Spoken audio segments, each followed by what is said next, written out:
Isa ka ba sa gumagawa nito sa tuwing may checkpoint sa lugar ninyo?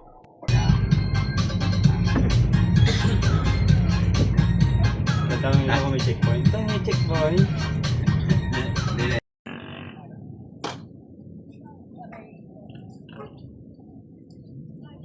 Bumaba na kayo at baka maaksidente pa kayo dito, ang dilim-dilim.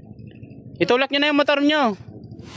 Ang videong napanood ninyo ay paalala lamang po na huwag pong gagayahin yung hindi po kayo tutuloy sa checkpoint dahil po wala kayong dalang lisensya o kaya hindi kumpleto ang dala nyong mga dokumento.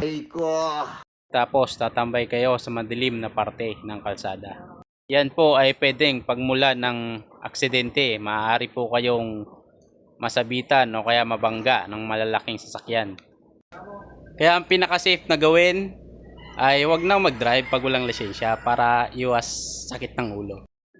Kaya laging tandaan, walang ikakabahala kung marunong tayong sumunod sa batas trapiko.